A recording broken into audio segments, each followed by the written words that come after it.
Hi guys. इस video में हम डिस्कस करेंगे पैटर्न 5 का सॉल्यूशन। तो पैटर्न 5 में हमें ये स्टार्स का डायमंड प्रिंट करना है, राइट। तो 5 के लिए मेरा आउटपुट आना चाहिए। तो एक बार हम देखते हैं कि 7 के लिए मेरा आउटपुट क्या होना चाहिए। ठीक है, तो 7 के लिए ये स्टार्स का डायमंड प्रिंट होगा n इक्वल्स टू 7 के लिए। तो देखो, first we have to figure out the number of rows. This is row number 1, row number 2, row number 3, row number 4, 5, 6, 7। तो n की वैल्यू 7 के लिए 7 रोज है। ठीक, अब हर रो के कंटेंट के ऊपर फोकस करते हैं। हर रो में एक्चुअली प्रिंट क्या हो रहा है। तो पहले कुछ स्पेस प्रिंट होते हैं, राइट। तो फर्स्ट रो में 3 स्पेस के बाद एक स्टार प्रिंट हुआ। नेक्स्ट रो में 2 स्पेस के बाद कुछ number of stars. Next row में एक स्पेस के बाद कुछ नंबर ऑफ स्टार्स। यहाँ पे कोई भी स्पेस नहीं, एक स्पेस, 2 स्पेस और यहाँ 3 स्पेस,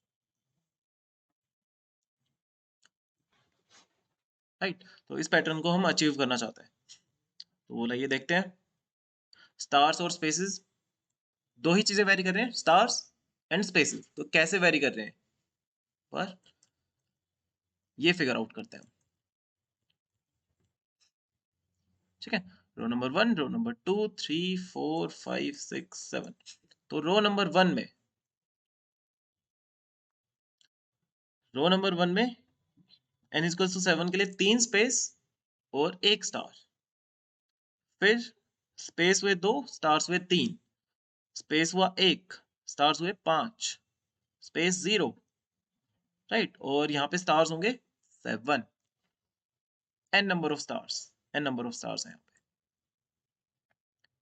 ठीक है, देन एक space, 5 star, 2 space, 3 star, 3 space, एक ही स्टार। फाइन। तो हमें फिगर आउट करना चाहिए, दो चीजें वेरी कर रही हैं।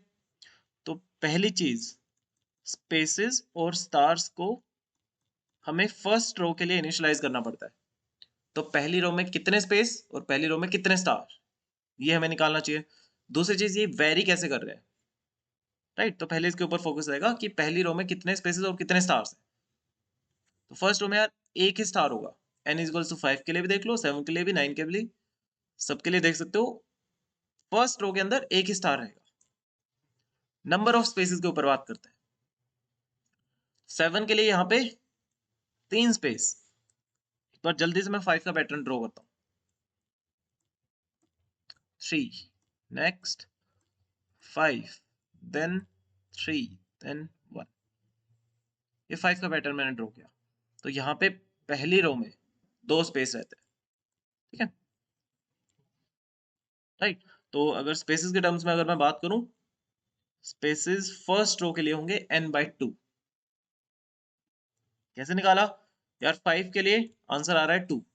5 के लिए पहली रो में 2 स्पेस, 7 के लिए पहली रो में 3 स्पेस, 9 के लिए ड्रॉ करके देखोगे 4 स्पेस, 11 के लिए ड्रॉ करके देखोगे 5 स्पेस, राइट। उसके मिडल तक ये वैल्यूज आ रही है। पर 5/2 एक्चुअली 2.5 होता है। पर इंटीजर वैल्यू लोगे तो वो आपको 2 ही मिलेगी। 7/2 3, 9/2 4, 11/2 5। ठीक है, तो पहली रो के अंदर n/2 स्पेसेस। फाइन। तो फर्स्ट रो के लिए हमने फिगर आउट कर लिया। तो अब देखते हैं कि ये चेंज कैसे हो रहे हैं।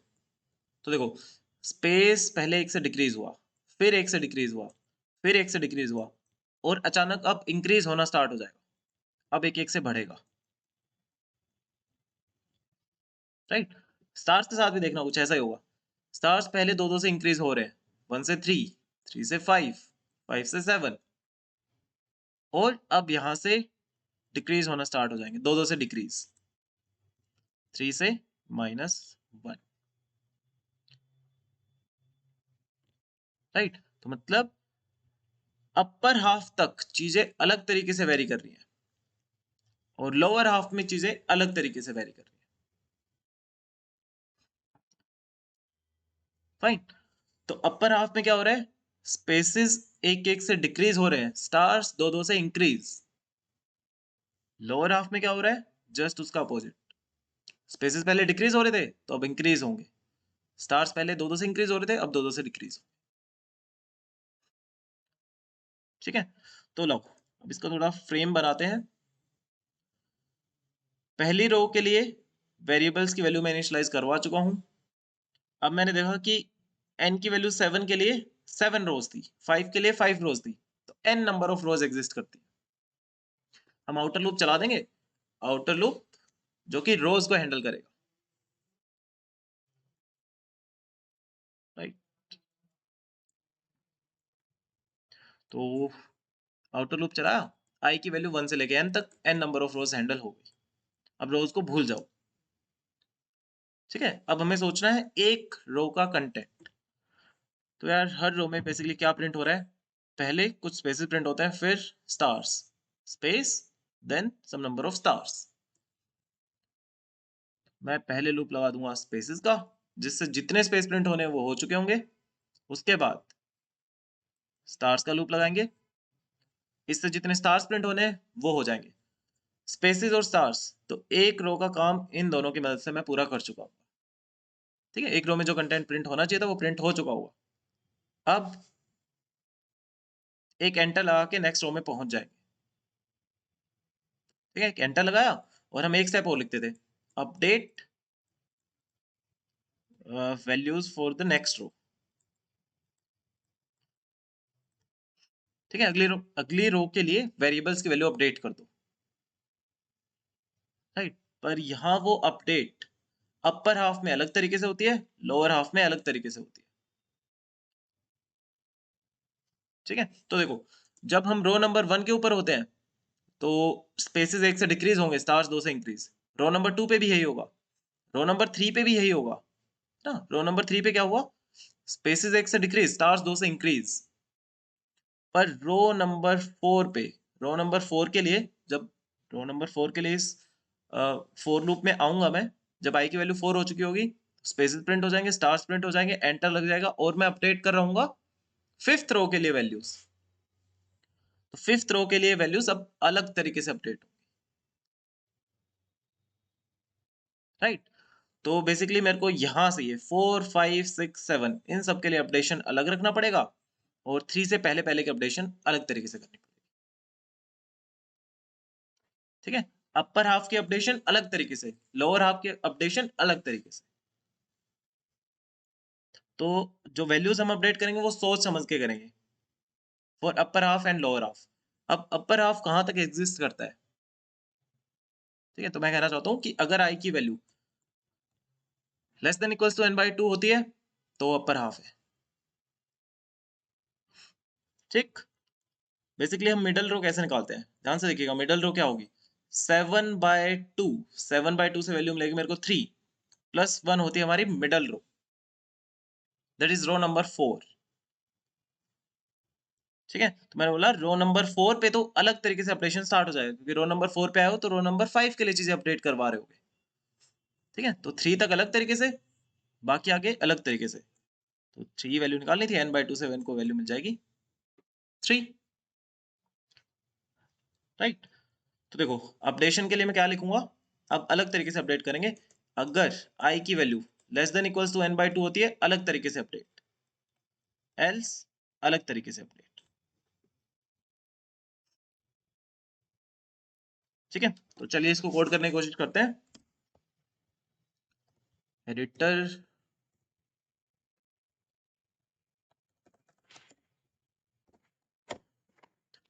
तो दो चीजें वेरी कर रहे हैं, स्पेसेस एंड स्टार्स, दो वेरिएबल्स लिए। Number of spaces in first row n/2, number of stars in first row 1। ठीक है, अब मैंने आउटर लूप लगाया जो कि रोज को हैंडल करेगा, की वैल्यू 1 से लेके n तक वेरी करेगी, एक एक से इंक्रीज करते रहेंगे। n नंबर ऑफ रोज थी तो आउटर लूप ने रोज को हैंडल कर लिया हो, अब हमें उसके बारे में सोचने की जरूरत नहीं है। अब एक रो के काम के ऊपर हमारा फोकस होना चाहिए। तो पहले कुछ स्पेसेस प्रिंट होंगे, then some number of stars print, right. तो ये लगाया मैंने लूप, स्पेसेस प्लस प्लस,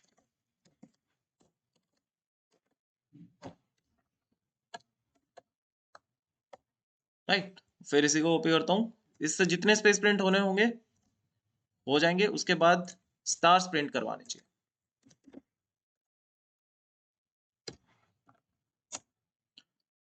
ठीक है, तो देखो इससे जितने स्पेस प्रिंट होने थे वो हो चुके होंगे, इससे जितने स्टार प्रिंट होने चाहिए थे वो हो चुके होंगे, मतलब मेरा एक रो का काम पूरा हो चुका है। अब मैं एक एंटर लगाऊंगा और नेक्स्ट लाइन में आ जाएंगी। नेक्स्ट रो के लिए चीजें अपडेट करनी है, स्पेसेस और स्टार्स की वैल्यू अपडेट करनी पड़ेगी। तो अगर हम अपर हाफ में है तो अलग तरीके से अपडेट करेंगे, एल्स अलग तरीके से अपडेट करेंगे। अगर हम अपर हाफ में होते हैं तो ध्यान से देखिए, स्पेसेस एक एक से डिक्रीज होते हैं, स्टार्स दो दो से इंक्रीज। स्पेसेस एक एक से डिक्रीज, स्टार्स दो दो से इंक्रीज। लोअर हाफ में जस्ट इसका अपोजिट होगा, स्पेसेस इंक्रीज हो रहे हैं, स्टार्स डिक्रीज हो रहे हैं। स्पेसेस एक एक से इंक्रीज, स्टार्स दो दो से डिक्रीज।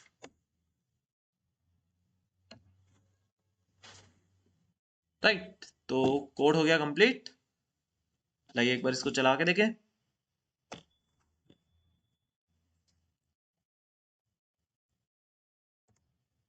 ओके, थिंक एक ब्रैकेट की गलती थी। So this is working fine, let's submit it. ठीक है जी, थैंक यू वेरी मच, मिलते हैं अगले सवाल में।